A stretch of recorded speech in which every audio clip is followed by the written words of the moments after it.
minal istighfar min syahri Rajab.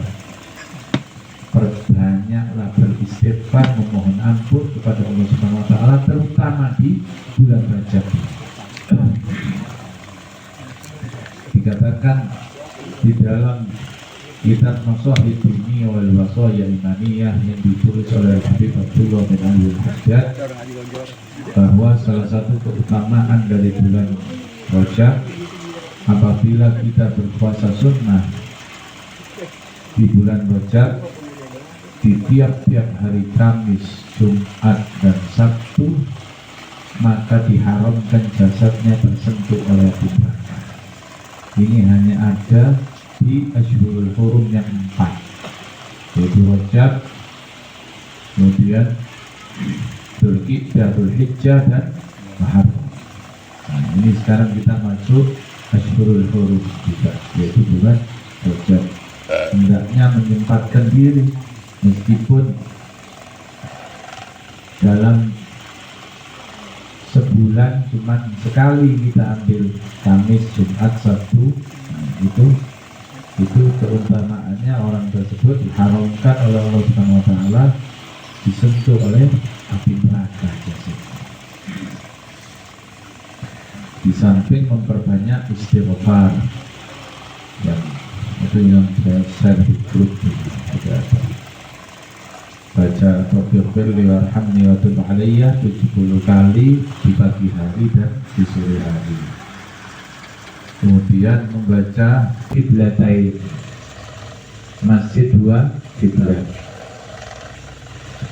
yang mana waktu itu sempat Rasulullah diejek oleh orang-orang Yahudi yang ada di Syam dan di Baitul Maqdis. Lihat itu Muhammad kalau sholat menghadap Baitul Maqdis, sehingga beliau sedih. Beliau menginginkan kiblat itu menghadap kepada Makkatul Mukarramah, berdoa dengan wajah sedih menghadap ke langit. Akhirnya doa tersebut diabadikan oleh Allah Subhanahu wa taala di dalam Al-Qur'an.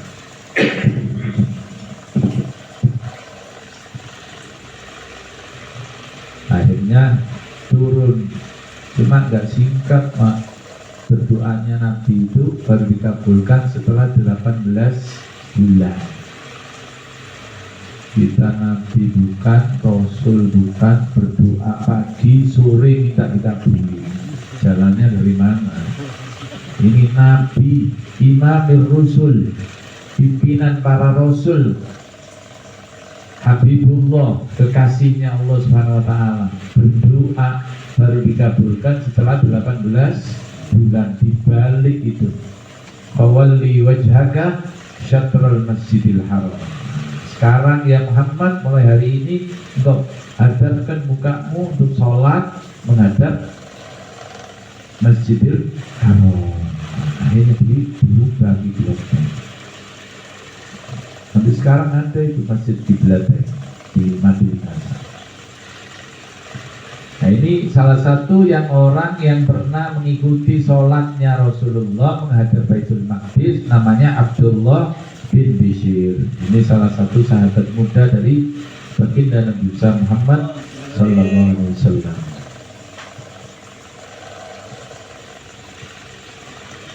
Dikatakan oleh Al-Hafidz Ibn Hajar bahwa Abdullah bin Bishr ini adalah seorang sahabat kecil. Sementara Ibnu Amsir menerangkan bahwa beliau adalah sahabat Rasulullah SAW. Begitu juga ibu bapaknya. Ibu bapaknya Abdullah bin Bishr ini termasuk sahabat Rasulullah SAW. Apa itu sahabat Rasul? Sahabat Rasul itu adalah orang yang sezaman dengan Rasul, pernah bertemu dengan Rasul, beriman kepada Rasul dan mengikuti ajaran Rasul. Itu sahabat. Kalau tidak memenuhi kriteria yang tadi, bukan sahabat Rasul. Apa ada? Ada.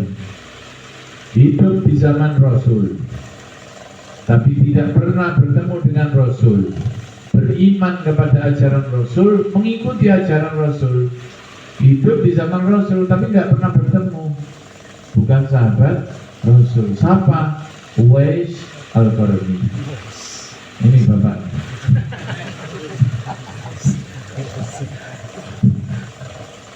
Uwais itu hidup di zaman Rasul tapi tidak pernah bertemu Rasul, maka beliau tidak termasuk sahabat Rasul.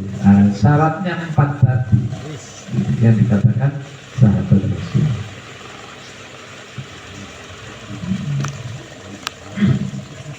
Tapi hidup di zaman Rasul, pernah bertemu Rasul, tidak beriman kepada Rasul dan tidak mengikuti ajaran Rasul, bukan sahabat Rasul. Apakah ada? Ada. Abu Jahal, Abu Lahab bertemu sama Rasul, hidup di zaman Rasul, sering ketemu, tapi bukan sahabat Rasul.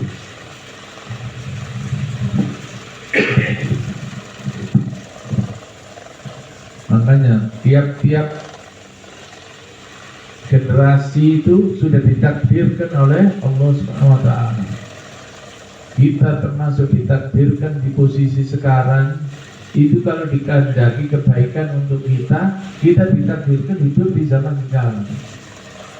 Ada yang mengeluh, kenapa ini hidup sekarang ini akhir zaman, banyak kerusakan, zaman rusak semua. Saya nggak ditakdirkan, kenapa nggak hidup di zaman Rasul? Belum tentu jadi orang baik. Kalau jadi Abu Lahab, Abu Jahal, mana ada yang tahu? Makanya Allah Subhanahu wa Ta'ala menentukan tiap-tiap generasi itu hidup pada zamannya itu membawa kebaikan pada individu itu sendiri, sudah ditakdirkan di situ. Seandainya kita dihidupkan jangan di zaman Rasul, di zaman tabi'in pun kita tidak akan mampu. Tidak akan mampu. Apakah kita bisa menjadi Imam al-Arba'ah seperti Imam Syafi'i, Imam Maliki, Imam Hanafi? Jadi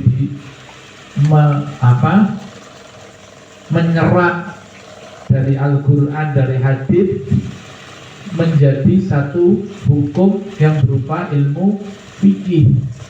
Nah, itu tabi'in itu seperti itu, Pak. Kita belum tentu bisa mampu seperti itu. Kita tinggal menerima, makan, saudara. Tinggal menjalankannya saja. Kitab fikih sudah ada, kitab hadis sudah ada, Al-Quran beserta terjemahannya ada, ilmu tafsir aja, tinggal apa? Tinggal mempelajari.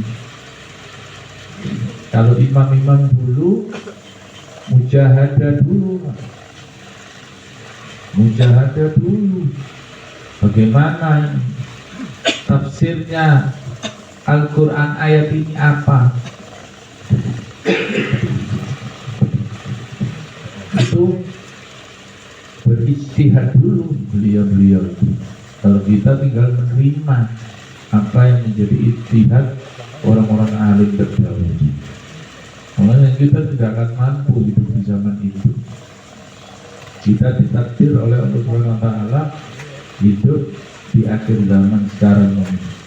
Tapi beruntung, sungguh beruntung dan beruntung orang yang hidup di akhir zaman ini yang tidak pernah bertemu Rasul tapi beriman pada Rasul dan mencintai baginda Rasul.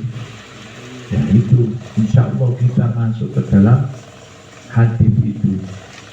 Diucapkan 3 kali oleh baginda Rasul Sallallahu Alaihi Wasallam. Tuba, sungguh beruntung, sungguh beruntung, sungguh beruntung. Siapa ya Rasul yang beruntung? Apakah kami termasuk yang beruntung atau sahabat?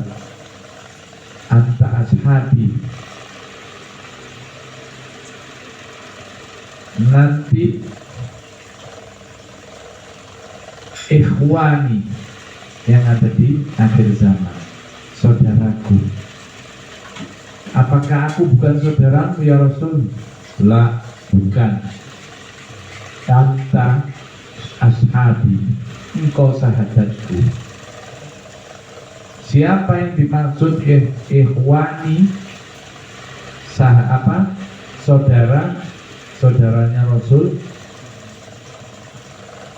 lamro'ani wa amanati, orang yang tidak pernah melihat aku tapi beriman kepada aku.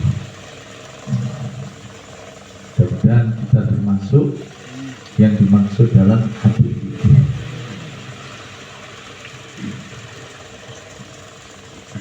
Ini beliau Abdullah bin Bishr dikatakan dalam satu riwayat mempunyai semacam tahi lalat yang besar pada bagian mukanya. Di mukanya ini ada tahi lalat. Nah, dan mendapatkan kehormatan Abdullah bin Bishr ini didoakan oleh baginda Rasulullah SAW, dipegang kepalanya. Apa doa Nabi Muhammad SAW kepada Abdullah bin Bishr? Dikatakan anak ini akan hidup, artinya maknanya panjang umur.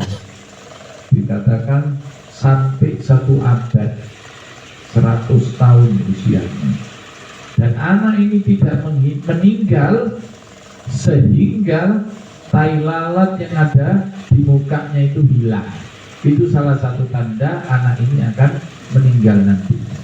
Benar. Dalam satu riwayat dikatakan Abdullah bin Bishr ini meninggal umur 100 tahun. Ketika umur 94 tahun, itu tai lalat Abdullah bin Bishr yang di mukanya itu rontok. Menjelang kematiannya, tai lalat itu rontok, hilang bersih. Sehingga gak lama setelah itu beliau meninggal dunia. Abdullah bin Bishr tidak kurang meriwayatkan hadis, 50 hadis dari baginda Nabi Muhammad SAW. Dan ya, hadis-hadisnya salah satunya tercatat di Sahih Bukhari wa Muslim.